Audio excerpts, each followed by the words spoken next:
Welcome to another edition of the Digicel Sports Show right here on Islandstats.com. I'm your host, Earl Baston, and joining me yet again is Jason Juggling J. Ford. Another good day, Jay. Oh, beautiful day. Beautiful day here in Bermuda. Wonderful sporting activities taking place. This week has been a special week for Bermuda sports, and we want to bring it all to you on this particular show. But first, let's get a message from our sponsor. Bermuda, listen up. D-Music is here exclusively for Digicel customers. Open up a world of music at your fingertips and access millions of songs from free. With D-Music, you can easily search for your favorite artists and create playlists to fit your lifestyle. Plus, you have the option to download music to your device so you can find a song for any moment, even when offline. D-Music comes with 1 gig of free data to stream and download songs without it impacting your data usage. That's 32 hours worth of music. Visit us in-store or online to see how you can get D-Music today. Jay, yesterday, the English Premier Division League released their schedule. Exciting times for those folks in Bermuda, especially exciting times for Huddersfield and Naquim Wells. They'll open their season on August 12th. They'll travel to Crystal Palace. And then the following week, they are at home to Newcastle. Mouth-watering 7 days of football in October because they'll take on Manchester United, your beloved Manchester United, on October 21st. And then October 28th, they take on quite a few other people's beloved Liverpool. They end the season with some strong games, but they finished the 2017-18 season taking on Arsenal at home. Let's get the rundown of the entire schedule for Huddersfield and Naquim Wells. Naquim Wells and his Huddersfield Town teammate will take on Crystal Palace away from home on August 12th. August 19th, they will host Newcastle United. August 26th, they will entertain Southampton. September 9th, they are away to West Ham United, while on the 16th of September, they are home to Leicester City. The 23rd of September will see them away to Burnley, and they will host Tottenham Hotspurs on September 30th. October 14th, they will be away to Swansea, and the 21st, they are home to Manchester United. The 28th of October, they are away to Liverpool, and then November 4th, they are home to West Bromwich Albion. November 18th, they play Bournemouth away from home. They are home on the 25th of November when they take on Manchester City. 3 days later, they are away to Arsenal. December 2nd sees them take on Everton away from home, and on the 9th of December, they take on Brighton Hove Albion. Chelsea are at home on the 12th of December. 4 days later, they are away to Watford. Southampton are another match away from home on the 23rd of December, and then on Boxing Day, they are home to Stoke City. On the 30th of December, they host Burnley. January 1st of 2018, they are away to Leicester City, and then on the 13th, they are home to West Ham United. They travel to Stoke for the 20th of January, and then on the 30th, they are home to Liverpool. February 3rd, they go calling to Manchester United. On the 10th of February, they host Bournemouth. The 24th of February, they will be away to West Bromwich Albion, and then on the 3rd of March, they are away to Tottenham Hotspurs. On the 10th of March, they take on Swansea City at home. And then on the 17th, they are at home to Crystal Palace. On the 31st of March, they take on Newcastle away from home, and then on April 7th, they take on Brighton Hove Albion away from home. On the 14th, they are home to Watford. On the 21st, they travel to Chelsea, and then on the 28th, they are home to Everton. On May 5th, they take on Manchester City away from home, and they close out their season on the 13th at home against Arsenal. Now, Jay, you've seen the rundown, but obviously it's going to be a tall order for Huddersfield, their first year in the Premier Division. Be exciting times for them, plus their fans. Yeah, most definitely. And, coming off that momentum from the promotion, obviously the board and everybody's probably working diligently what players to bring in. And I think that's going to be the main part. What players that could come in and gel automatically. And it's going to take a gallant effort like that to survive. And we're talking now, this is the big leagues. We used to call it big league soccer back in the day. Well, it's the big league now. And they've got some areas that they have to have to improve on to have a chance to stay out. So it's going to be interesting. And I even say one of those areas will be a striker. So they're going to need another striker. So what does that mean for Naki? Well, we've always seen Naki, whatever coach comes in, he always finds a way to get in the team and score goals. So I have all the faith in Naki to get into the team. But once again, it'll be another challenge. Obviously, goalkeeper with the Ward being who was on loan from Liverpool to see what he actually does. Right. What actually Liverpool does actually with him. Yeah. They still own the rights to him. What Chelsea do with Izzy. And what Chelsea does with Izzy. So it's going to be quite interesting what team they come up with. But you'll know very shortly because the preseason should be starting very, very shortly. They have a game, I believe it's July 12th, a preseason game that starts their preseason game schedule, but they'll be in training well before that. So we look forward to the season with Naki, and in later shows we'll have the schedule for Rai Simons and his Chesterfield teammates, as well as Reggie Lamb and Milan Butterfield. Yeah. You also just mentioned that week of October 21st to the 28th. I'm just letting you guys know now. Get a hold of your travel agent. It'd probably be a good thing to try to play. Yeah. Because I know it'll be a lot of Bermudans going over there for those 7 days. Sure. Well, it'll be probably 10 days for some. Yeah. Leave here on the Friday. No, leave here on the Thursday. Come back on the following Sunday. Yeah. So interesting time. Well, Jay, on Tuesday, it was exciting news for Bermuda and Bermudians with the fact that Team BDA 2017 advanced to the finals of the Youth Red Bull America's Cup right here in Bermuda. Let's get the rundown on how they were able to accomplish their feat on Tuesday evening. Bermuda's young sailors booked their place in the finals of the 2017 Red Bull Youth America's Cup by securing the points they needed to progress during the second day of racing in the Great Sound. The final standings for the group saw New Zealand sailing team, Land Rover BAR Academy, and Spanish Impulse all finish with 51 points. Team BDA finished with 45 in fourth place. Bermuda skipper Mackenzie Cooper was pleased with his team's overall performance. The conditions today were really light and shifty, so there's a lot of lead changes, a lot of position moving, and you really had to be on your toes all day because the course is so short and the pressure was coming from all sorts of different angles, and you really weren't sure what to expect, and so just really tough racing out there. Yeah, our last race was a tough one with a tough wind shift at the end, but a real sigh of relief, as we've accomplished a really big goal for Team BDA, and that was to qualify through to the finals. So everyone deserves a pat on the back, and we're excited for the final. Well, Jay, on the waters, just like it was announced on Tuesday that Bermuda's firstborn player had been drafted into the major leagues, Bermuda now have a Youth Red Bull team going to the final. Much anticipation coming over the weekend for how they can accomplish their next feat in finishing with the big boys.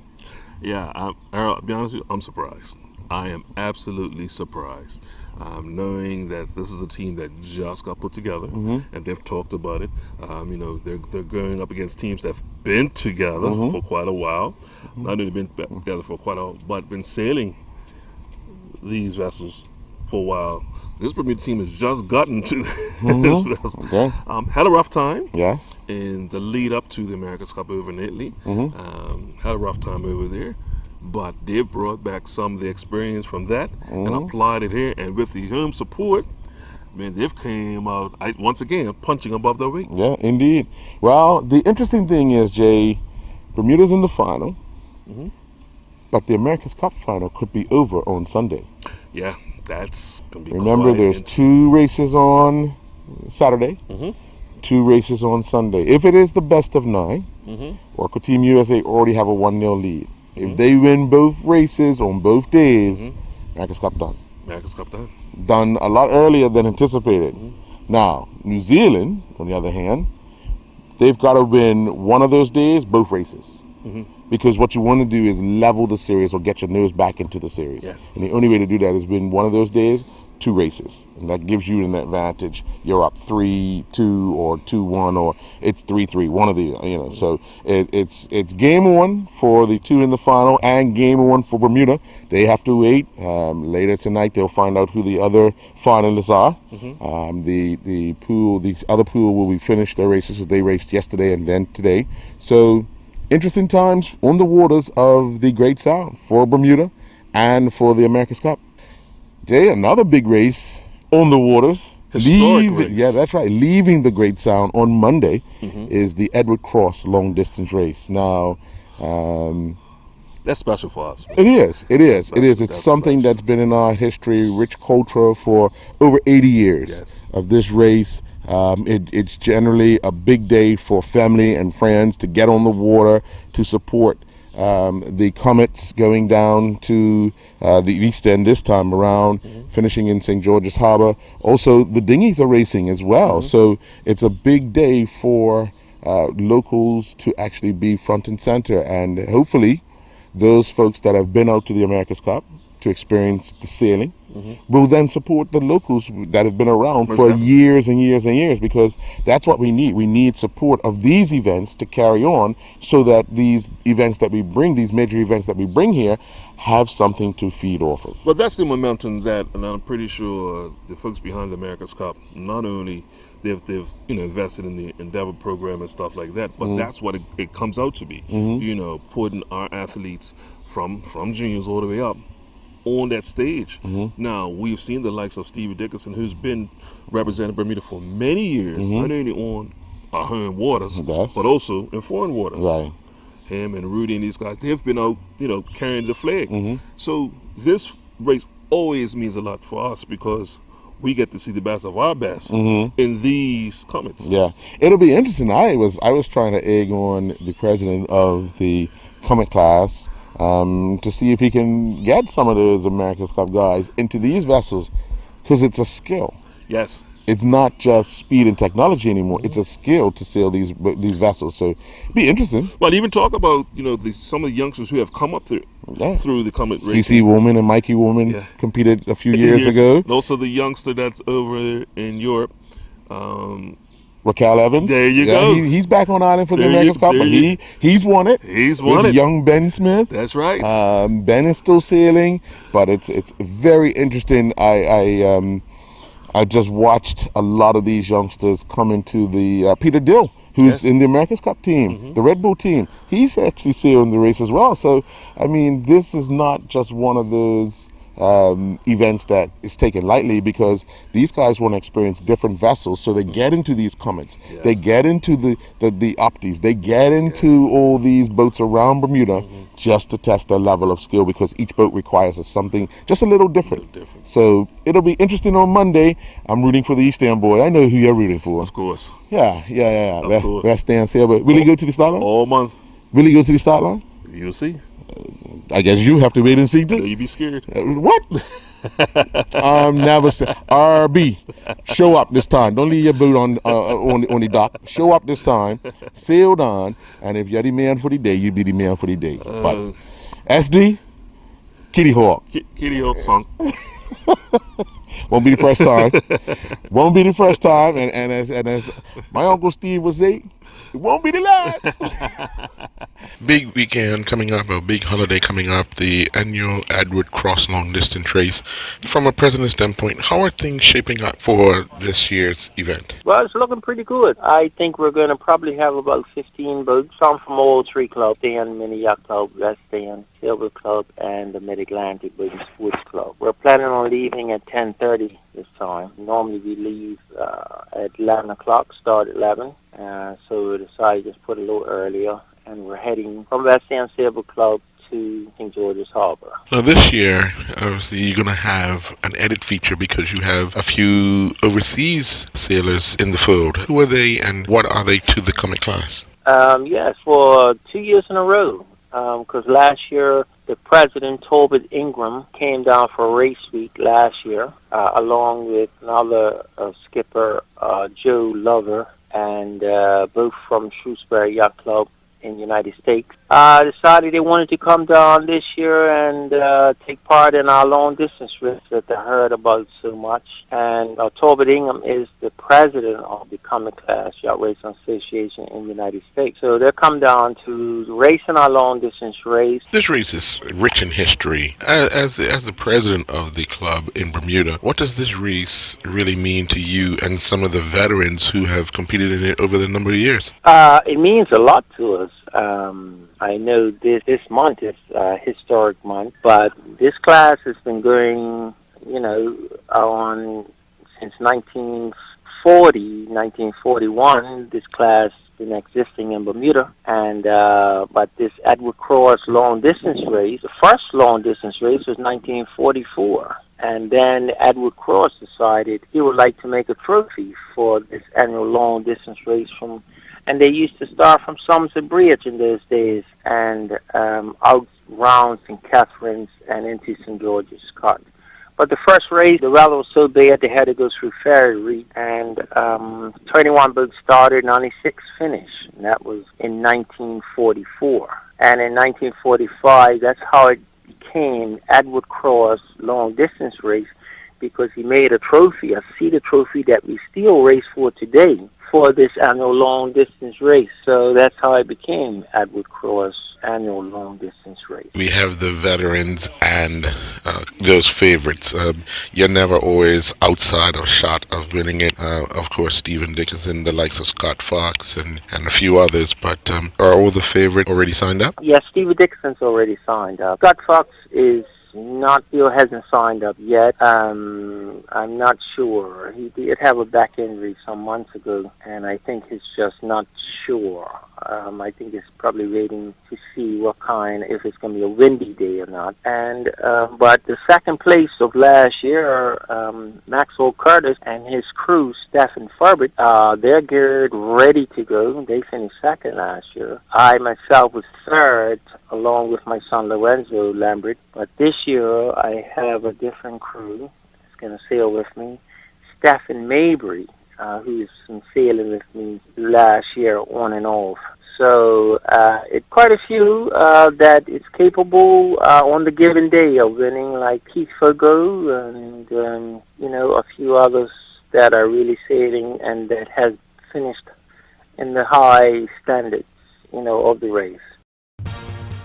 Open up a world of music at your fingertips and access millions of songs from free with D-Music, exclusively from Digicel. With D-Music, you can stream and download songs and create playlists of your favorite artists to fit your lifestyle. Whether you're working out at the gym, getting ready for a Friday night, or just chilling at home, D-Music comes with 1 gig of free data to stream and download songs without it impacting your data usage. That's 32 hours worth of music. Visit us in-store or online to see how you can get D-Music today. Well, Jay, one of the players in that team, young Marcus Scotland, one of the youngest players that will be on tour for Bermuda, and probably one of the youngest players in the whole tournament. Remember, he was on the tour prior to this, and he was the youngest player. Well, yes. I mean, it's an under-19 tour, and he's playing under-14 cricket. Yes. So there you go. But I had an opportunity to get my hands on Marcus's stats throughout this season. Let's take a look at those numbers. In recent weeks, Marcus Scotland has made all the headlines. We now take a look at some of the batting that Scotland has been able to produce. Scotland has batted 13 times for 4 different teams. He has a total score of 639 runs. He has an overall batting average of 91.29, and he has batted 5 times for the Spencer Cricket Club, 3 times for the Surrey Chithands, 3 times for Surrey, and twice for Spencer's under-18s. Scotland's 2 biggest knocks came in the game for Surrey CAG, where he scored 100 in an intra-squad match and then scored 174 against Cambridgeshire. Scotland has scored more than 50 runs in 3 of the 5 innings for Spencer Cricket Club. He has also claimed 7 wickets from 26 overs, giving up 114 runs in the matches. He also has held on to 6 catches. Well, Jay, just a 14-year-old taking cricket in the UK by storm. With his background, grandfather, father, people around him, no surprise then. But not really. Not really. I mean, But that's the thing. Even though it's no surprise, that's probably expectations that he will find that he's almost got to live up to. Yeah. And that's going to be probably something that obviously he's cherished along the way. I'm pretty sure his family's try to keep him grounded as much as possible, but also teach him the history of the game and what it did take for his grandfather and father to actually play and got where they were. You remember, grandfathers represented Bermuda many times. Yeah. Father even played a cup match. Yes. But I was just telling you on the side there, it reminds me a lot like Gennaro Tucker at that age. Mind you, he wasn't playing in England, but playing against, when he was under 14, playing against under 19s at the Shell League at the time. So be quite interesting as we follow him as this new run maker. So Gennaro, who knows, if Marcus comes back and plays his cup match, unfortunately, I'm going to have to talk to there ain't no way he'll go against his grandfather. Yeah, I'm going to really have to talk to him. No way he'll go against his grandfather. So But- you might as well squash all that talk right now. Well, you could use him this year, you know that, right? I can use a lot of things this year. But one thing's for sure, August 4th, the cup will be mine. And I said it in your mic. Yeah. Yeah. I've got plenty of cups for you. I've got a red solo cup, a paper cup with your name on it. No. The cup. The cup. I could break that on it too. The cup. But you know what, Jay? Yesterday, a St. George's Cup match player took to the field for Sussex against South Africa A in a 50-over match. Let's get the report from Delray Rollins, a St. George's Cup match player, and Sussex. Delray Rollins was at it again, this time scoring 96 as Sussex scored 458 all out on day 2 of their 4-day match against South Africa's A team. Resuming on 325 for 7 on day 2, they added another 133 runs to take the score to 458. Danny Briggs was the top scorer with 120. Rollins was out on day 1 for 96. William Mortar was the pick of the South African bowlers with figures of 8 overs, 3 maidens, 3 for 71. In reply, at the close of play, South Africa had reached 151 for 6. They trailed by 307 runs. All the guys over in England just to keep Bermuda abreast on what's going on with these guys and in constant contact, trying to encourage these guys to stay positive, even when things are not going their way. Just, eventually runs will come or wickets will come. One way or the other, it's going to work out. Just keep your prayers going and stay encouraged that it will work out for you eventually. Well, I mean, the biggest thing, Earl, and sometimes it's hard to look at it that way when you're far from everybody. But remember, they're actually living a dream, somebody else's dream. That's right. As many of us wish they could have had the opportunity to live this dream that they're playing professionally in another country. Like you keep asking me, have I scored 100 runs? Well, you're still dreaming. Oh no! you That scored dream's it. over. That dream, no. But you woke up. No. That dream's done, man. That dream's done. That dream's a reality. Didn't do it. Ain't gonna do it. Can do it. Coming to a night cricket field near you. Well, Jay, we end the cricket segment of this portion of the Digicel Sports Show on a sad note with the news of the passing of Wilbur Boerkat, pitcher, former president of the Bermuda Umpires Association, as well as a former president of St. David's Cricket Club, and a member of the St. David's cricket team and community at life. Yeah, very influential person, easy to talk to, love the game, and I love being around the game. And it's always hard we talk about when players have gone through their playing days. Most have moved on and gotten away from the game as much. But Boerkat was always willing to come back and give to the club, put his energy into the club, like I said, becoming the president, but also making sure the grounds was okay. You can always call him around county team to make sure that Lords was okay, because he knew the ins and outs of the field, from the wells to the pumps, he knew the ins and outs of the building. But in saying that, to have him move on in life, it's going to be a miss. It really be a miss in the St. David's community. And I just hope what he's done, his legacy he's left, he showed the next person that, even though the days maybe have gone, there's still a lot of work to do in their community. Well, on behalf of Islandstats and the Digicel Sports Show, rest in peace, Wilbur Boerkat, pitcher.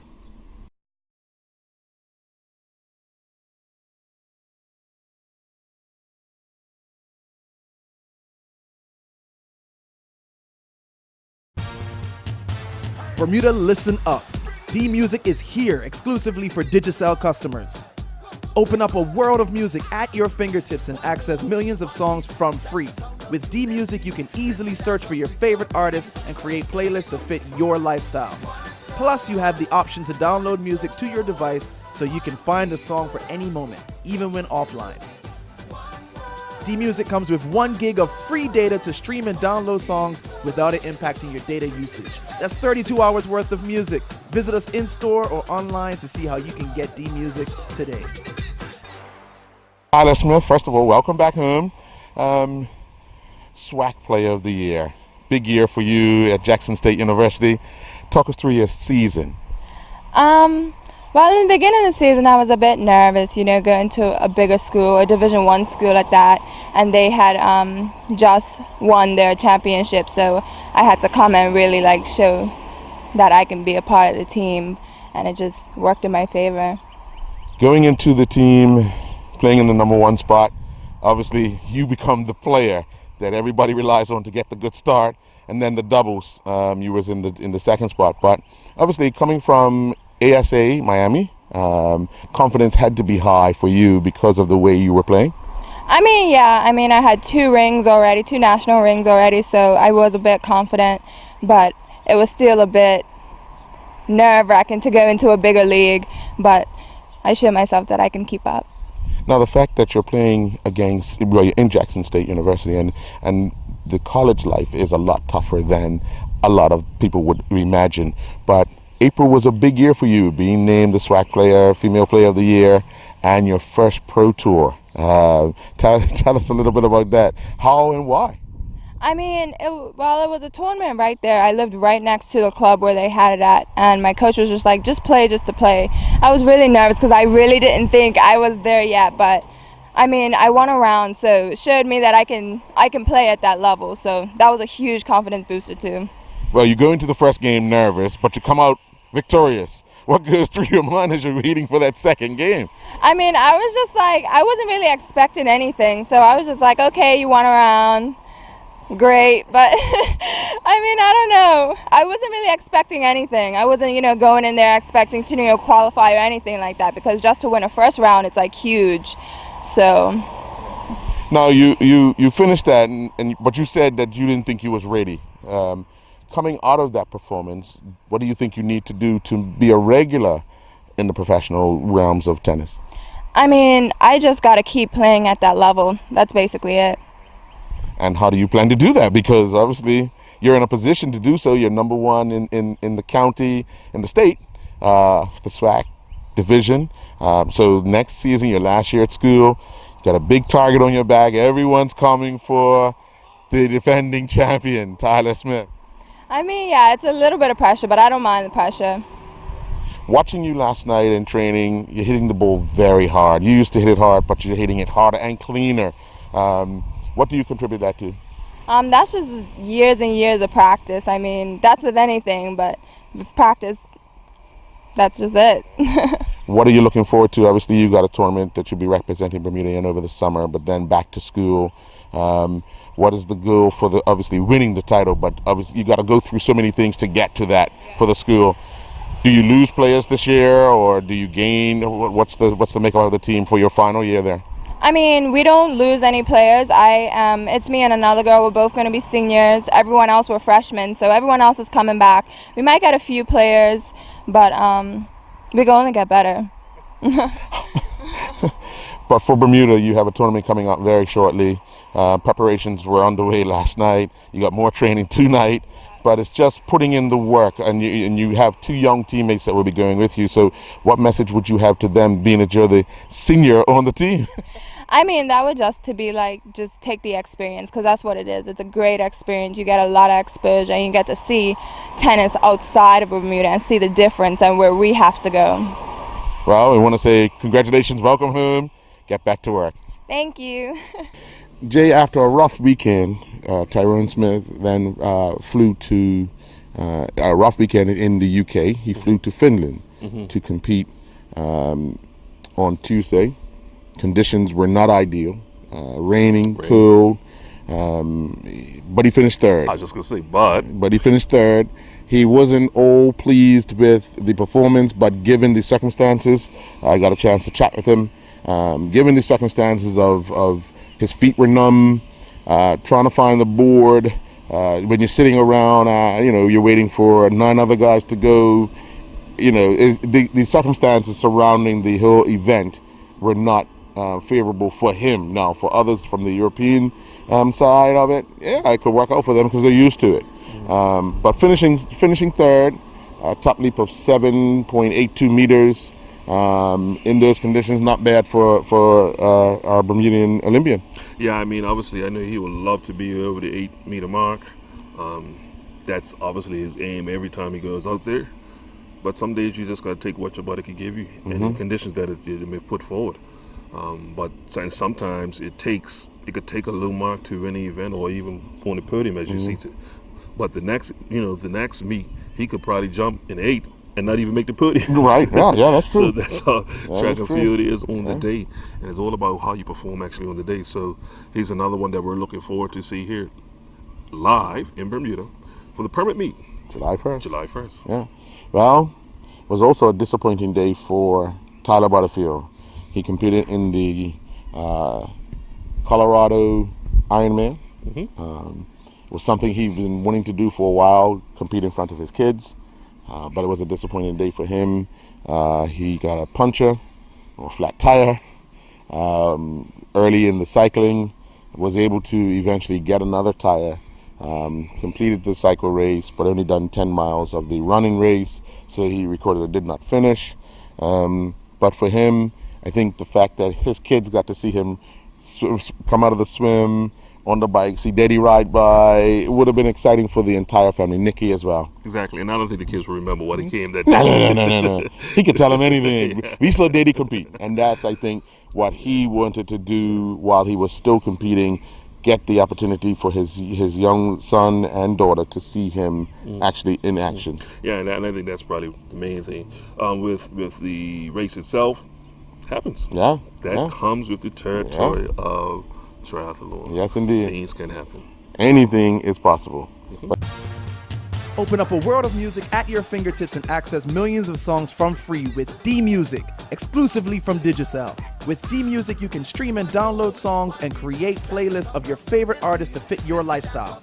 Whether you're working out at the gym, getting ready for a Friday night, or just chilling at home, D-Music comes with 1 gig of free data to stream and download songs without it impacting your data usage. That's 32 hours worth of music. Visit us in-store or online to see how you can get D-Music today. Well, Jay, the Bermuda team have played 3 matches in the Davis Cup, Men's Davis Cup in Uruguay. They went down in the first match, 3-0 to Jamaica, tough outing. Won their second match, 2-1 against Antigua and Bermuda. But to rebound right away after going down to such a defeat to Jamaica would have been a morale booster for that team. Unfortunately, David Thomas did not win. He lost both days, but he would be eager to get back on court and prove to himself, not only his teammates, but prove to himself he is a quality player. Well, most definitely. But Earl, I mean, you got to think, now these guys are seasonal now. They have been representing Bermuda for quite a while now. So this is our cream of our crop. It's not like the grass. It's not like a Mark in Scotland situation here. Yeah. These guys, they've been going to the Davis Cup now for quite a while. So they'll draw off some past experiences and go forward. And you can see they're able to put that match and go right into the next one and come out good. So I expect, obviously, with the team and coaching staff, especially with Gavin and the coaching staff, to pull David aside and say, "Hey, we're a team. Yeah. We came as a team. We're leaving as a team. So we got your back no matter what happens." Yeah. Well, I got a chance to sit down with Mark Wade, the president of the Bermuda Football Association. We discussed the recent passing of Jamaica's president of football, Captain Burrell. Mark Wade, obviously sad news over the last few days, hearing the passing of Jamaica Football Federation president, Captain Burrell. Obviously a long-time friend of Bermuda football as well, but your thoughts on the passing of the former... Certainly, Captain Burrell, or Captain, as fondly referred to from the Bermuda side of things, is one of the ones who put Caribbean football on the map, with Jamaica qualifying for the World Cup. So he's the standard bearer. The work that he did, sometimes controversial, showed that what we can achieve as small island nations, as Caribbean nations. So it's from that standpoint. We've lost a trailblazer in our region, and then of course our friend of Bermuda. I think we forged good relationships with Jamaica through Larry Mustin and through presidents before that. Obviously, would have interacted with Captain Burrell. And my introduction to him was as if he had known me for years. It was that open that he was, and so jovial, and also obviously being a military man, he was a big presence. But we were obviously aware of his health challenges, and always happy to see him. But we knew that he was facing some challenges.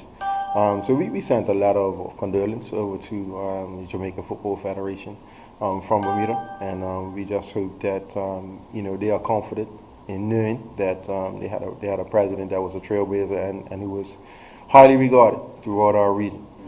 Not only was he the leader of the Jamaican Federation, but also he was a stalwart at the CONCACAF level and in FIFA. Sure. Yes. He worked in CFU, vice president of CFU, certainly in CONCACAF, senior vice president of CONCACAF. I think he was the longest serving CONCACAF executive member, and then again at FIFA. But even there, to still be around.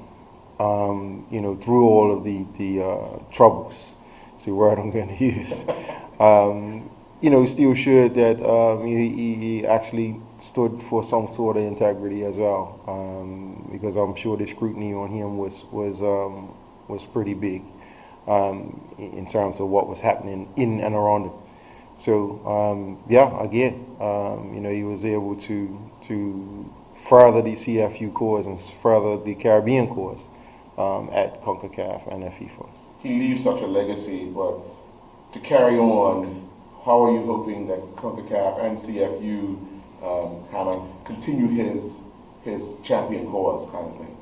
Well, I think the CFU has to retool, and he was certainly part of that voice to figure out what the CFU will look like in the future, and how the CFU executive forwards the Caribbean cause. There's work to be done, and the challenge is going to be for the CFU members and even the members of the CFU that's only CONCACAF executive to follow in his footsteps. It's a big shoes to fill, but he has set the example. And one of the things that certainly I will be extolling is that they need to try and follow his example. Well, Jay, that's the ending of another Digicel Sports Show right here on Islandstats.com. Looking forward to a weekend of more sporting activities. Yes. Happy Father's Day to you. Thank you, sir. Happy Father's Day to you. Thank you. We're just looking forward to, not too much carnival, see? not too much. I'll say it one more time. Not too much carnival for Jay. If you see him out there, give him some water to go with the other stuff. But we want to wish all the fathers happy Father's Day this coming weekend. From myself, Earl Baston, and yours truly, Juggling Jay. Have a good evening from the Digicel Sports Show.